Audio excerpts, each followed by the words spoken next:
The moment Alpha Melvin said the word nothing, every torch in the Black Ridge courtyard seemed to hold its breath.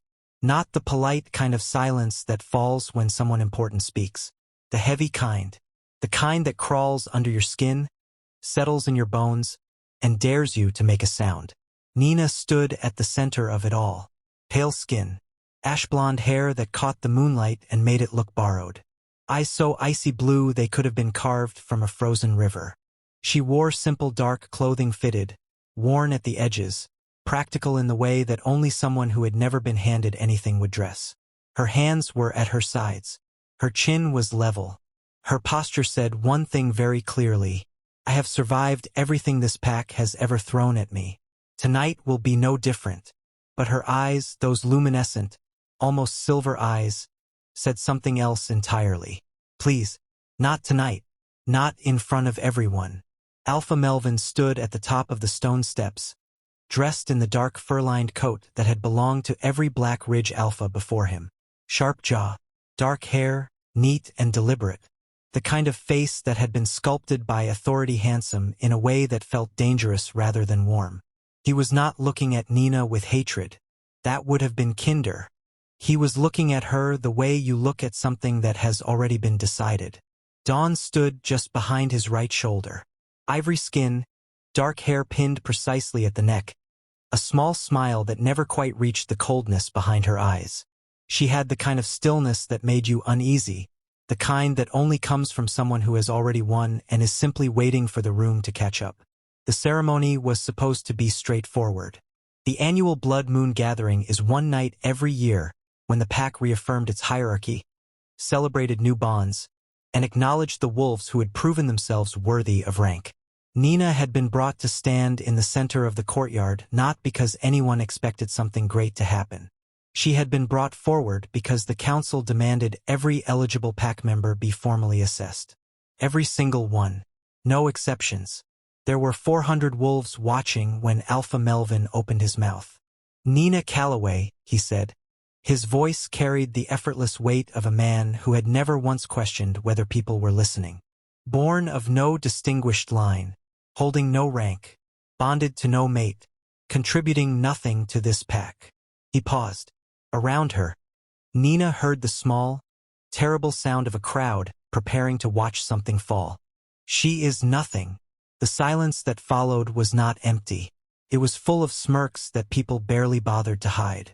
It was full of relief because when someone else is named the bottom, everyone else gets to float a little higher.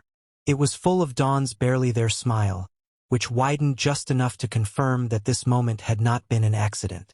James stood at the far left edge of the crowd. He did not smirk. He did not look away. He was still, the way still water is still, not because nothing is moving beneath it, but because everything is. Nina did not cry. That would have made it too easy for them. It would have confirmed what Melvin had just told 400 wolves, that she was breakable, small, forgettable.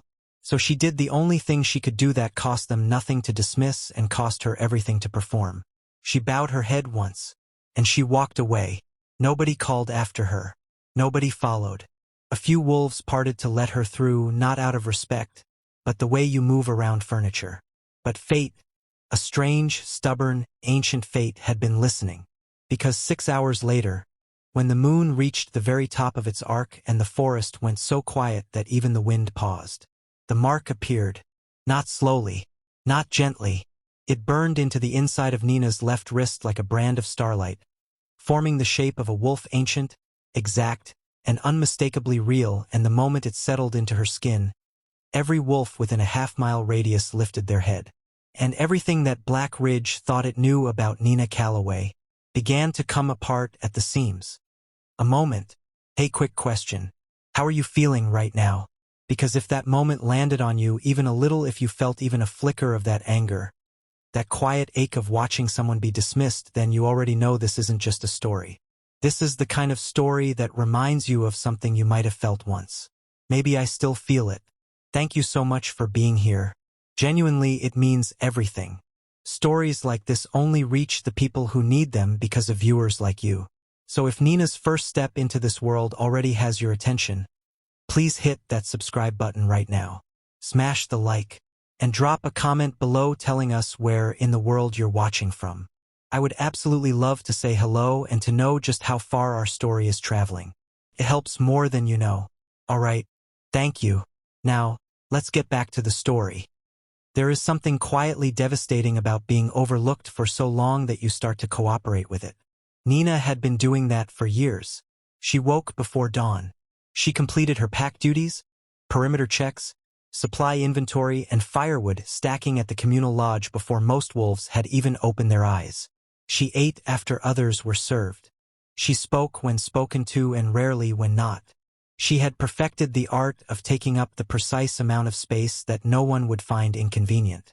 The cabin she lived in was on the eastern edge of Black Ridge territory, separated from the main cluster of pack homes by about 300 yards of forest and one very clear, unspoken social message. The cabin had good bones, high ceilings, a stone fireplace, windows that caught the afternoon light at an angle that made the whole room glow amber. Nina had made it beautiful in small, stubborn ways. Dried herbs hung in the kitchen. A quilt her mother had sewn covered the bed. 2 shelves of books lined the back wall of history, mostly wolf lineages, ancient pack law, things that nobody expected and nothing to care about. She cared deeply, because there is a particular kind of person who, when the world tells them they don't belong, starts researching exactly why not to accept it, but to understand the machinery of the dismissal. Nina had spent years building a quiet, private map of Black Ridge's history, its bloodlines, its laws, its forgotten records. She did not know yet what she was looking for, but something in her had always known she was looking for something. The week before the blood moon gathering, the pack was buzzing in the particular way it always did before the ceremony. A mix of genuine excitement and social anxiety dressed up as excitement. Wolves were comparing rank achievements, polishing their standing by discussing who had done what and who had failed to do what. The social ladder of Black Ridge was invisible to outsiders but as real and rigid as concrete to anyone living inside it. Nina moved through it like a ghost.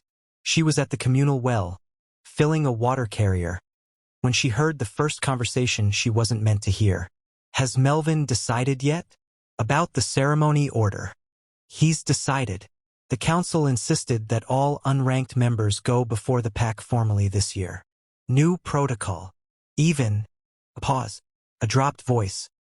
Even Calloway. A small, ugly laugh. Even Calloway. Nina kept filling the water carrier. Her hands did not shake. That was one of the things she had learned. Shaking was a luxury. Shaking required the belief that someone nearby might notice and care. She finished. She walked home. That night, she sat at the edge of her property and looked out at the dark tree line. The forest had always felt different to her than it did to most pack members. Less like a boundary and more like a conversation she hadn't quite been able to decode yet. Animals that avoided most wolves would wander close to her. She'd once had a red fox sit 3 feet away from her for a full hour, completely unbothered. She'd stopped mentioning things like that years ago. The looks she got weren't worth it. She looked down at her left wrist, bare, ordinary. Nothing. She didn't know why she kept looking there. She'd been doing it for months. Like something was supposed to be there and wasn't yet. She pulled her sleeve down. She went inside. She did not sleep well that week. None of them did. But they would not have admitted to sharing anything with Nina Calloway, so they each blamed the moon. If you had met Dawn at a different kind of gathering, a dinner, perhaps, or a community meeting, you might have described her as composed. Gracious, even. You would have been wrong, but you would not have known it in time to matter. Dawn had arrived at Black Ridge 4 years ago as the daughter of a visiting council elder, a status that made her untouchable from the moment she stepped through the gates. She was all precision.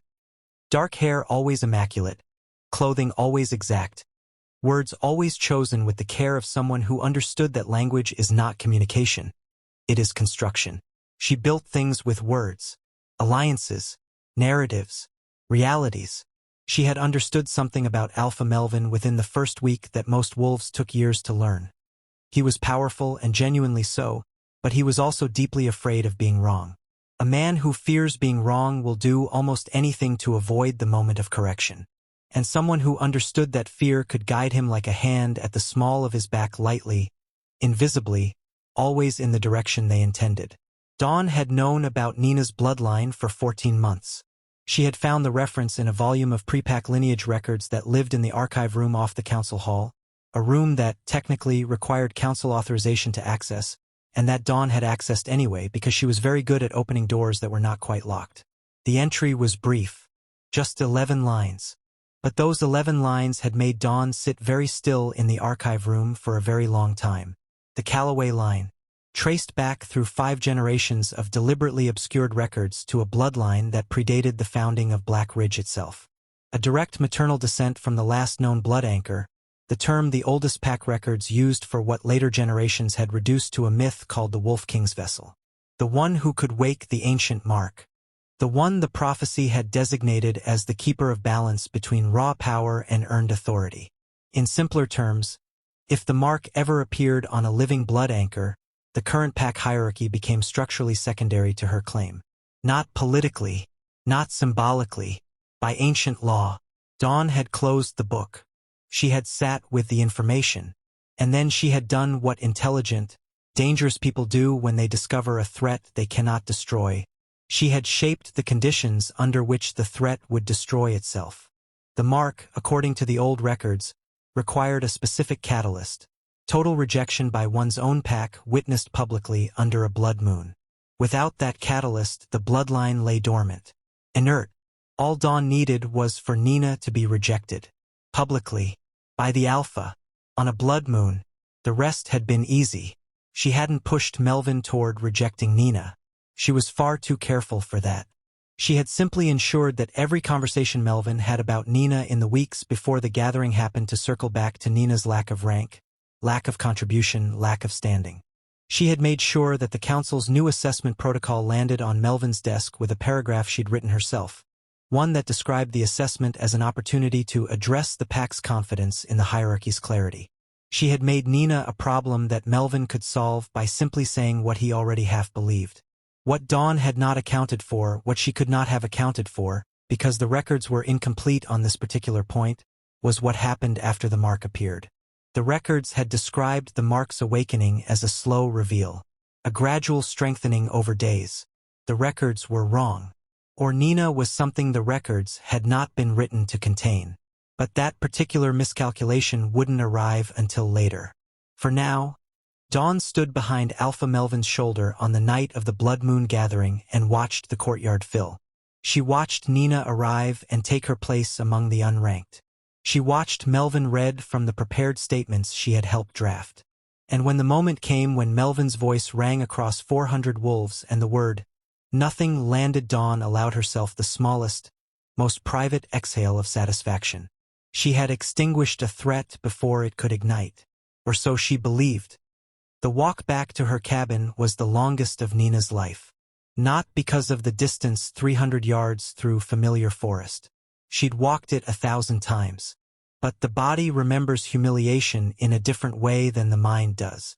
The mind tries to process, to sort, to find the logical container for what just happened.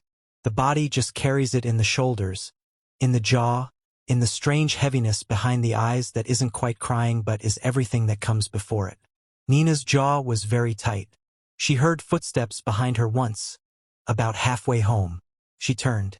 James was standing at the edge of the tree-line, maybe 30 feet back. He wasn't following her exactly. He was just there. Warm eyes, even in the dark. Steady posture. The kind of presence that doesn't announce itself but somehow makes the air feel less hostile. "You don't have to check on me," she said. "I know," he said. "I'm not." A beat. "Then what are you doing?" "Standing in the woods.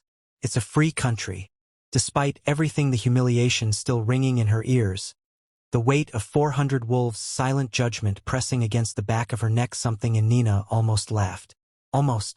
"Go back to the gathering, James. They've already moved on to the food. Nobody's missing me." She turned away and kept walking. He didn't follow. But she heard him stay at the tree-line for a long time after she went inside. The cabin was exactly as she'd left it. That should have been comforting. Instead it just felt small.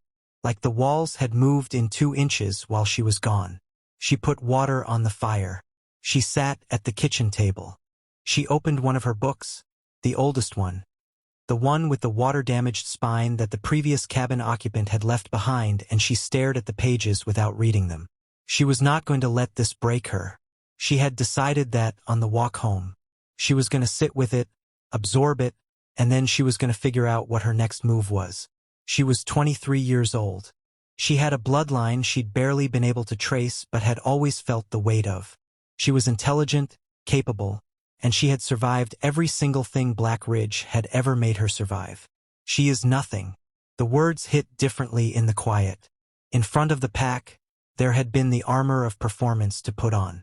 In here, alone, there was just the truth of how the words had felt when they landed, like something she had been building her whole life had been kicked over in public.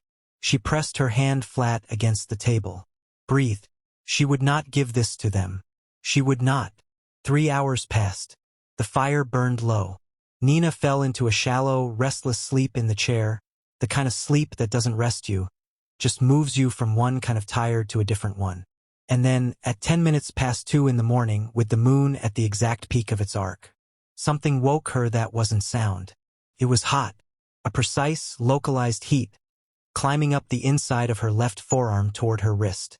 Not painful yet, just intentional. Like a key finding a lock it was made for. Nina sat up. She pushed back her sleeve. The mark was already half-formed. A wolf's silhouette, made of what looked like light condensed into pressure silver white against her pale skin, burning in the way that a fever burns, from the inside out. She could feel it in her blood, in her pulse, in the strange, resonant hum that began somewhere in her chest and radiated outward. She stared at it. She had read about this. She had read about this in the oldest of her books, in a passage so fragmented she'd assumed it was metaphor. The blood anchor mark cannot be given or granted.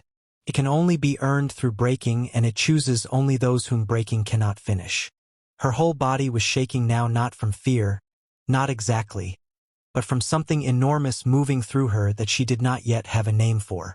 The mark settled. Complete. Perfect. Undeniable. Outside, in the forest, Nina heard something she had never heard before. Every wolf within half a mile distance went silent at the exact same moment. And then, one by one, they began to bow. A wolf doesn't choose to bow to the blood anchor the way you choose to bow to a person. It happens in the body before the mind can weigh in. Every wolf in Black Ridge woke up that night. Some of them didn't understand why. They just sat up in bed with the specific feeling of having heard a sound they couldn't quite recall. Others were awake already, still drifting home from the gathering, and they stopped walking mid-step as something ancient and instinctive moved through them like a current. A few of the older wolves, the ones who had grown up hearing the old stories, went very, very still and then looked at their hands. By dawn, the pack was unsettled in the specific way that only happens when something has shifted at a level beneath language. Nobody knew what to call it, but the air had changed. James noticed it first among those who were paying attention.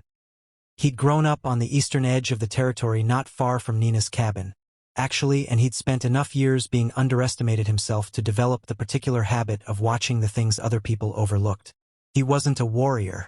He wasn't in the council's good graces. He was a mid-rank wolf with a steady hand, a quiet mind, and the kind of patience that most people mistook for passivity. He was not passive. He had gone back toward Nina's side of the territory after she'd sent him away not to intrude, just to be nearby in case the night got worse. He'd been sitting against an oak tree about 100 yards from her cabin, half asleep, when the change came through him.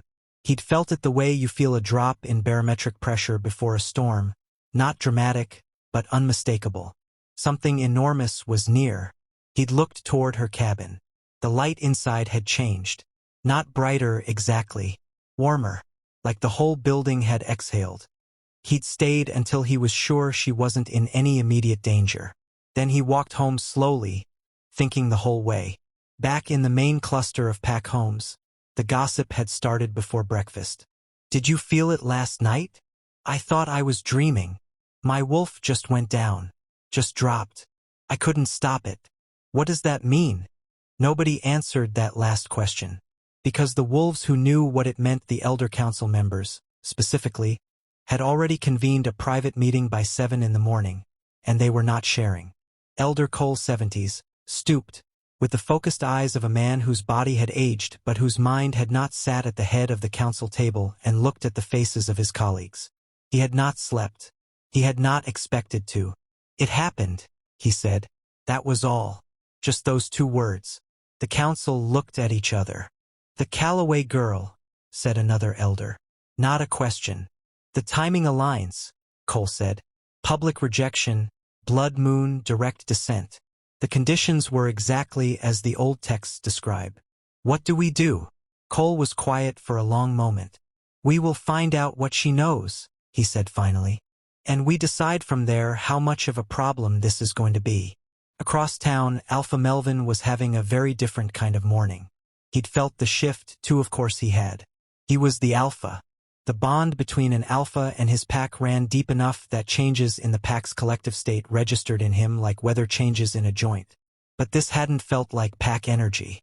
This had felt like something older than his authority, moving through his territory and deciding for itself whether it recognized him. That was not a feeling Alpha Melvin was built to handle gracefully. He sat at his desk, coffee untouched, staring at nothing. Dawn knocked once and entered before he answered. You felt it, she said. Tell me what it was, he said. His voice was even. His jaw was not. Dawn looked at him for a moment too long. Something moved across her face. A calculation, swift and invisible to anyone who wasn't watching for it. I don't know yet, she said. I'll look into it, which was a very deliberate way of saying, I know exactly, and I need time to decide what to tell you. Melvin nodded. He wanted to believe her. He had been trained carefully and gradually to want to believe her. But something in him, something instinctive, something that had been quiet for a long time lifted its head for the first time in months. And it wasn't thinking about Dawn. It was thinking about the girl he'd sent away. The 3 days after the Mark's appearance were the hardest of Nina's life. And Nina had not had an easy life. The Mark itself was not painful, not exactly. It was demanding. Like a new sense had been turned on at full volume and her nervous system was still figuring out how to process the input. She could feel things she had never felt before. The emotional states of wolves within a certain radius, the pull of the forest in specific directions, the strange warmth that gathered in her wrist whenever the moon was high. She kept her sleeve down. She went about her routine. She did not tell anyone. This was not a strategic decision. It was a survival instinct. Nina had spent 23 years learning exactly what happened to things in Black Ridge that were different and unprotected, and her first move automatically, the same way you cover a wound before assessing it, was to keep this hidden until she understood it. On the second day, she went deeper into her books. She found what she was looking for on page 214 of the water-damaged volume. The one the previous occupant had left behind, the one she had always felt inexplicably drawn to. The passage was short, and it had clearly been copied in a hurry, the handwriting more compressed than the surrounding text, as if whoever wrote it had been working quickly and nervously. The blood anchor carries no power over others by force. She carries authority by truth, meaning that wolves who stand in her presence choose, through their own nature, to recognize what she is. She cannot command. But she cannot be silenced by one who holds a lesser claim, for the ancient law is older than any alpha's appointment. If she speaks the name, it is law. If she is silenced by force, the pack fractures. Nina read it twice, 3 times.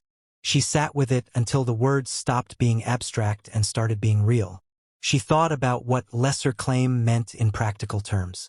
She thought about the hierarchy of Black Ridge, which she had spent years quietly mapping.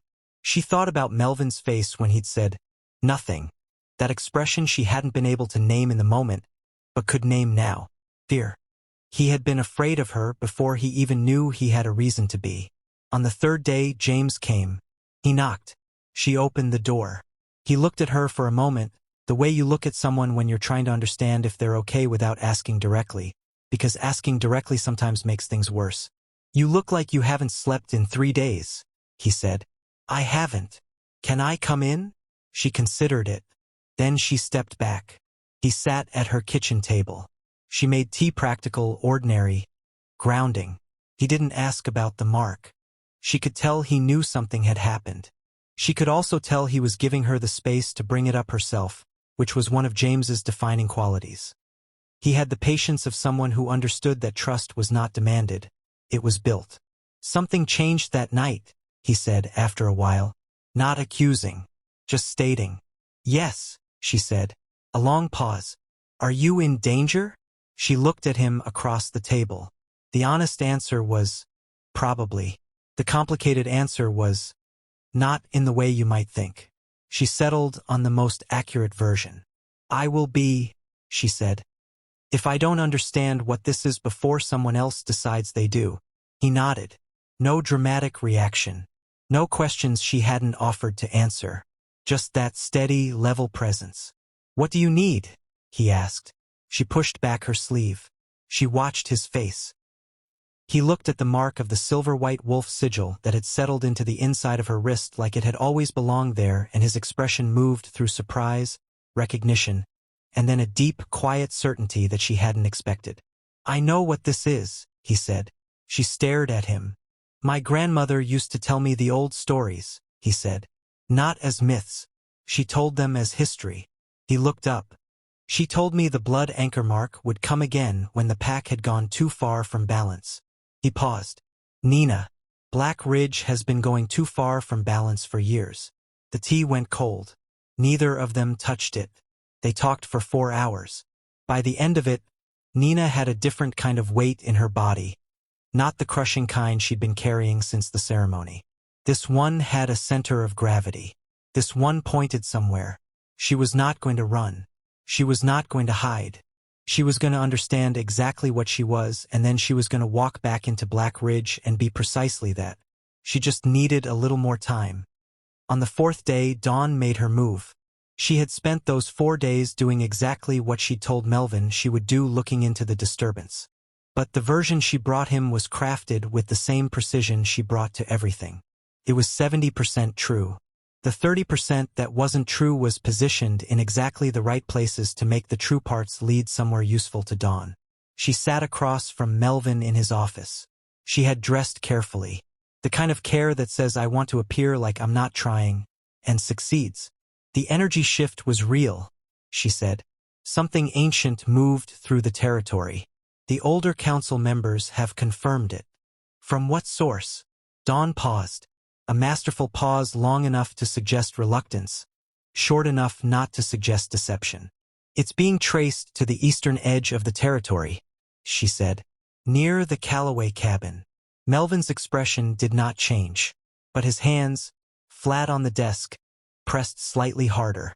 Nina, there's a theory, Dawn said carefully, that what we felt was residual energy from an old bloodline being disrupted. It happens, apparently, when a line ends, the energy disperses. She met his eyes. It could simply be that the Calloway bloodline has finally run its course. That would explain the sensation, and the timing, given what happened at the ceremony. It was a beautiful lie, not a complete fabrication. Bloodlines did disperse when they ended. But Nina's bloodline was not ending. It was the beginning. Dawn knew this. She was betting on Melvin not knowing this, and on the explanation being appealing enough to his desire for a tidy answer that he would accept it without pushing. Melvin leaned back. So it's over, he said. He wanted it to be over. Most likely, Dawn said. She left his office feeling steady. The narrative was set.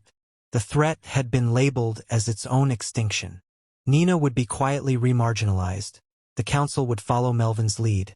And by the time anything else surfaced, Dawn would have had weeks to prepare a response. She was halfway down the corridor when Elder Cole appeared from a doorway she hadn't expected. Miss Dawn, he said. His tone was kind of mild. Elder, she said, stopping. I've just come from the archive room, he said. He held something in a thin, old volume. The spine was water-damaged. The original blood anchor texts. Very interesting reading. He looked at her with the focused, unhurried eyes of a man who had seen the whole board for a very long time. Someone removed this from the Eastern Cabin collections approximately 6 years ago and replaced it with a copy that is missing 14 pages. Dawn did not move. She was very good at not moving. The 14 missing pages. Cole continued. Describe in significant detail the conditions required to awaken the blood anchor mark. He paused. The original is, apparently, still in the Calloway cabin. The occupant kept it. A beat. That's very interesting, Dawn said. Isn't it? Said Cole. Almost as interesting as the fact that you accessed the archive room with a borrowed authorization code 14 months ago. Dawn's expression remained perfect. But something behind it, some small, controlled piece of the structure she had been building, shifted. I think, Cole said, his voice still mild, still unhurried, that you and I should have a longer conversation very soon. He tucked the book under his arm.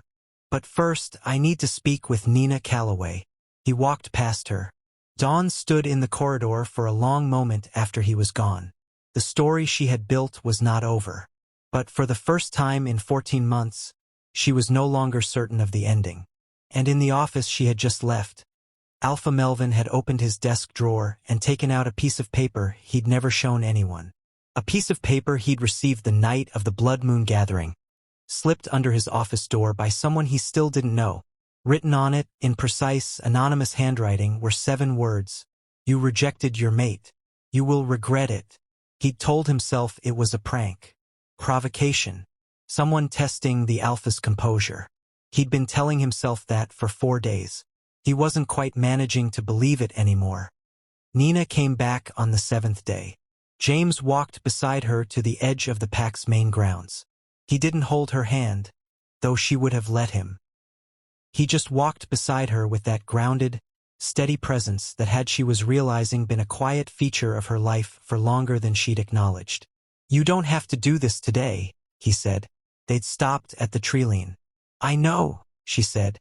That's why I want to. He nodded. He understood the logic.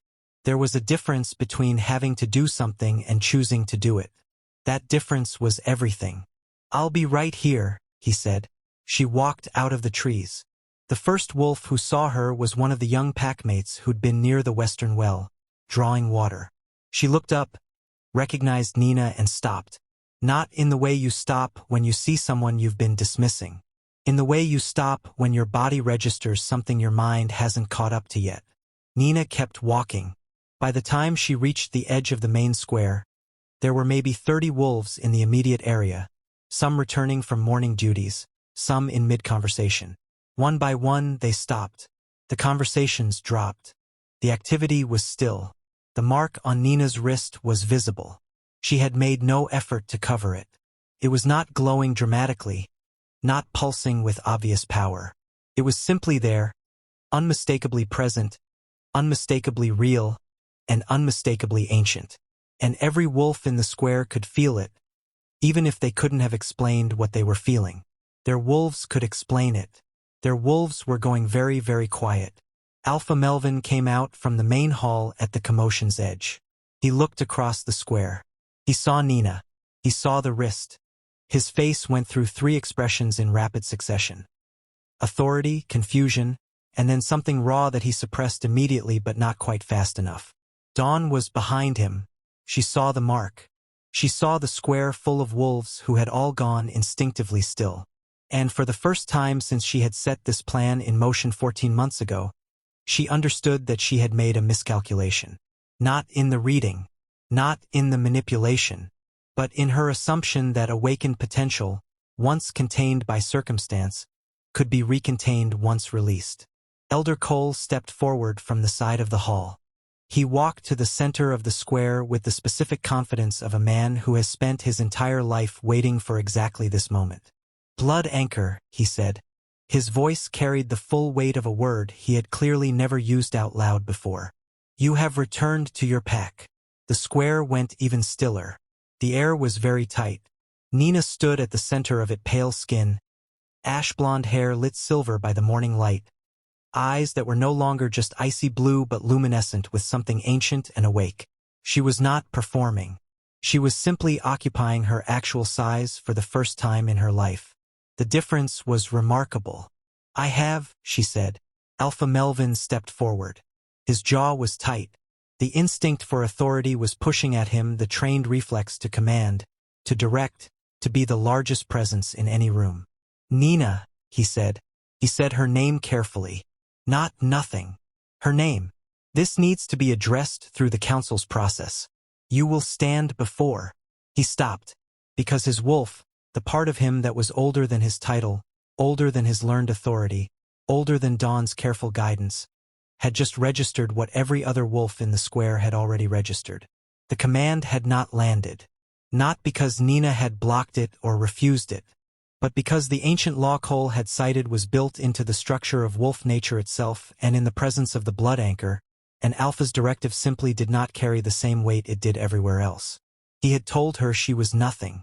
He had done it publicly under a blood moon because Dawn had positioned him to, and in doing so he had not erased her. He had completed the conditions of her awakening. Melvin's face was a complicated thing to look at that moment. There was anger, reflexiveness, and training. There was authority straining to reassert itself. But underneath both of those, for anyone watching closely enough, there was something that might, in another person at another time, have been called grief. He had felt the bond. He had known it, in the moment at the ceremony, a recognition deeper than thought, a pull that had made him grip the railing of the stone steps. And he had made the calculation that power was worth more than truth. He was standing in the consequences of that calculation. Dawn moved. She stepped forward from behind Melvin with a composure that deserved, in a horrible way, to be respected. She was still working, still calculating, right up until the end. The pack is not bound by myth, she said, addressing the square rather than Nina. The council has procedures for Dawn. Cole's voice was not raised. It did not need to be. The archive access, the missing pages, the 14 months of record manipulation. He looked at her steadily. We are past procedures. For the first time since Nina had known her, Dawn had nothing to say. The square was silent. For 100 more wolves had gathered, drawn by something they couldn't name, stood in the morning light and looked at the girl they'd spent years dismissing. Nina looked out at them. She was not angry, which surprised her. She had expected anger. Instead, there was something steadier, a clarity, the particular kind that comes when something you've always suspected about yourself turns out to be true.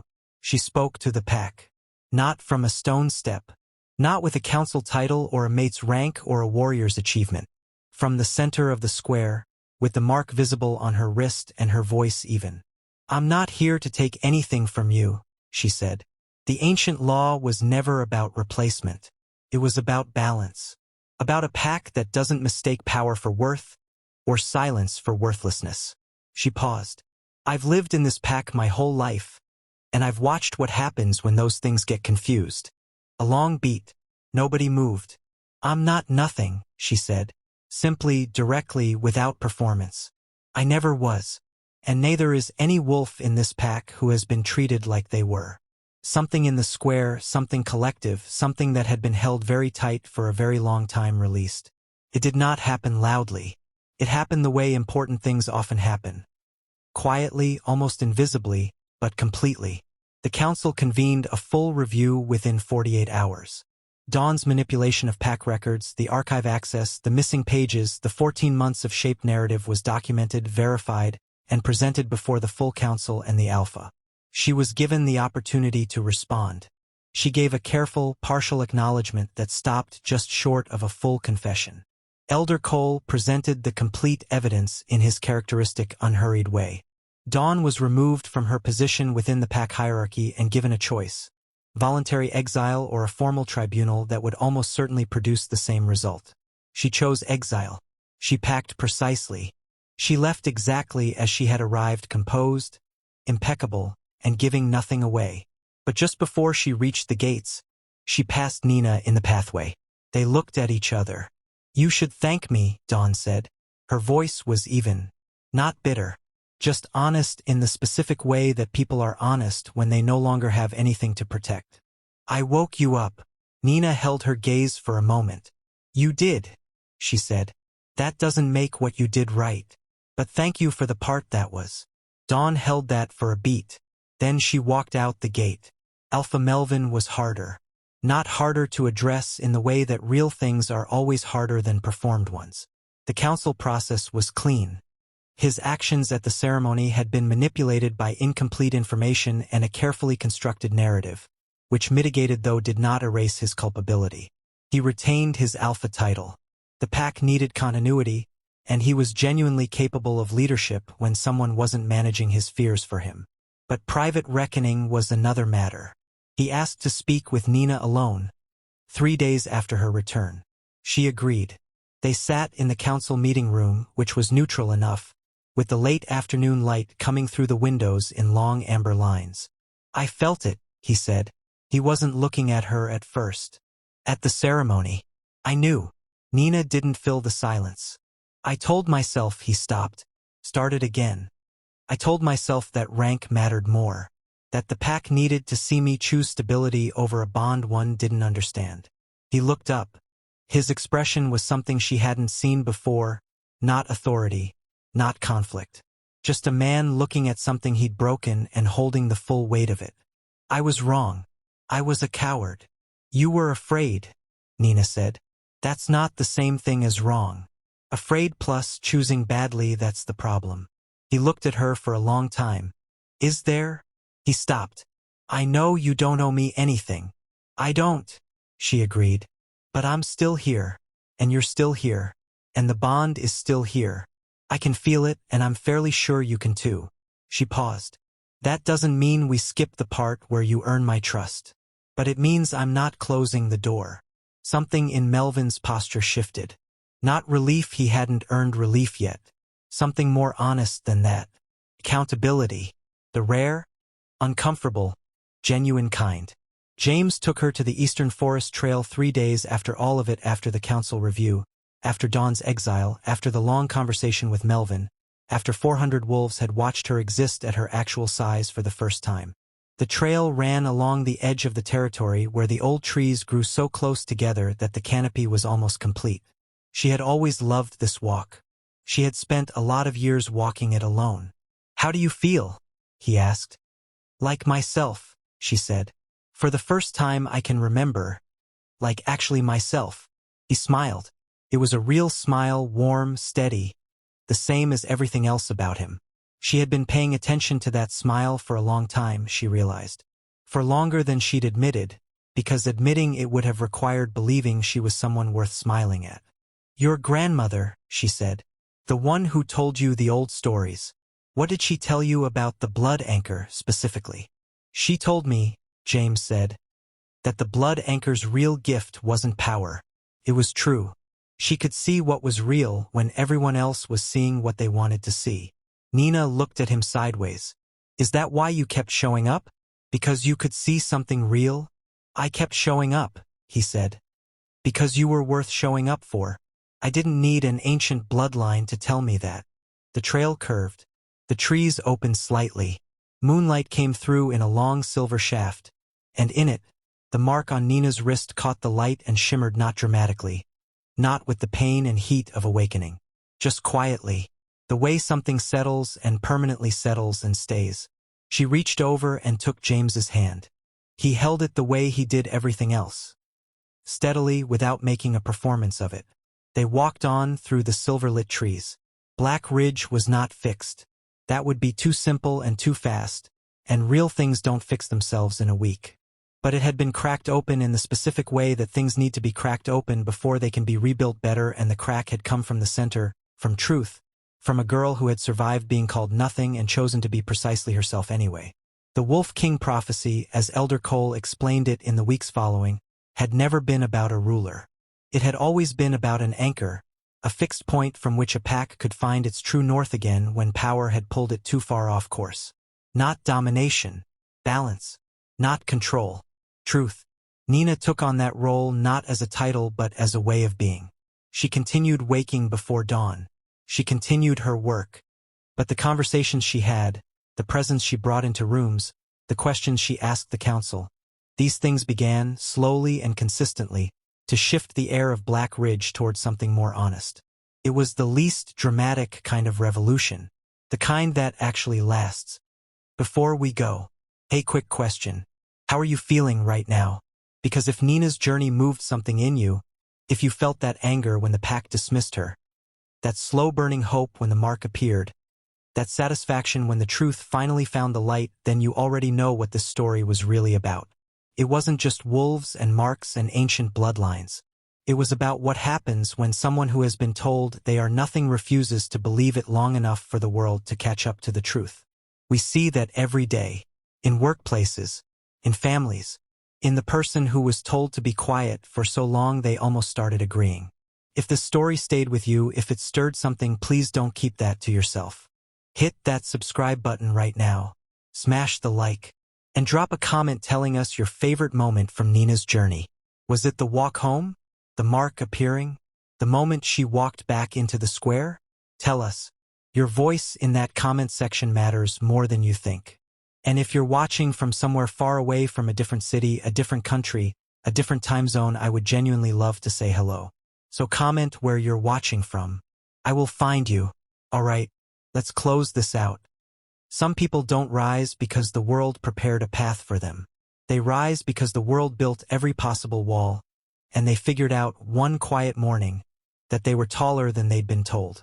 Nina didn't become powerful the moment the ancient mark burned into her skin. She became powerful the moment she bowed her head once, walked away without begging, and went home to her small cabin and her old books and her dried herbs and her stubborn, private refusal to believe that a single word spoken by a man who was afraid could define her. The mark just made it visible. The real thing had been there all along. And here is the truth that every single person watching this carries with them, whether they know it or not. You are not defined by the rooms that don't have space for you. You are not made small by the people who needed you to be small so they could feel large. And you are not nothing, not ever, regardless of who said it, how many people were watching, or how long you've been carrying that word. Because the truth about worth is this: it is not assigned.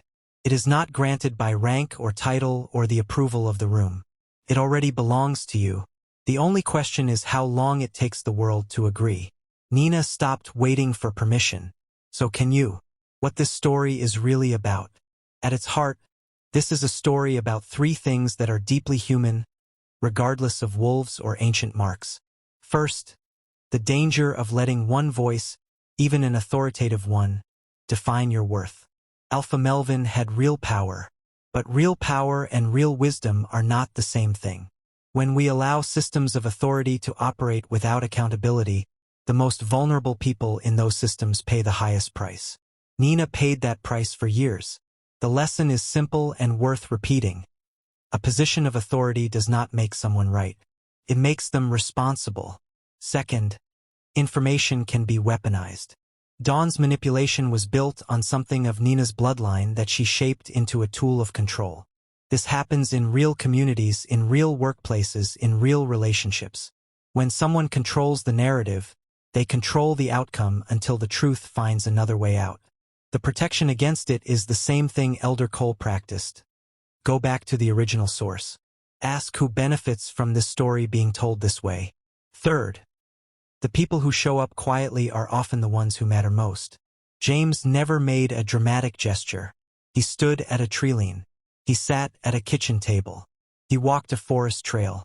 He asked what she needed. Those small, consistent acts of genuine regard are the foundation of trust, and trust, not power, is what actually holds a community together. Nina was not saved by her bloodline. She was sustained by her refusal to stop believing in her own worth, long enough for the world to finally see what had always been there. That is not fantasy. That is one of the most real things there is.